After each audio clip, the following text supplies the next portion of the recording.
So latest updates ఏంది evening వరకు ఉన్నటువంటి న్యూస్ రాజ్యసభ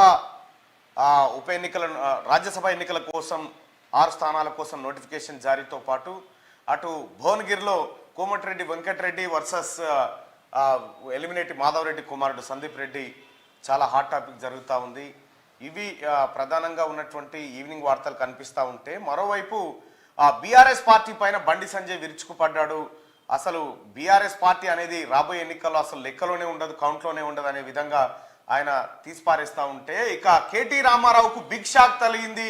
తన సొంత నియోజకవర్గంలోని సర్పంచులు జెడ్పీటీసీలు కారు పార్టీ దిగుతా ఉన్నారు. రేపు పొన్నం ప్రభాకర్ నేతృత్వంలో వాళ్ళు కాంగ్రెస్ పార్టీలో చేరబోతున్నట్టుగా తెలుస్తా ఉంది. కేటీ రామారావు ఎంత అరుస్తా ఉంటే అంత డ్యామేజ్ ఆయన కనిపిస్తా ఉంది కేటీ రామారావుకి.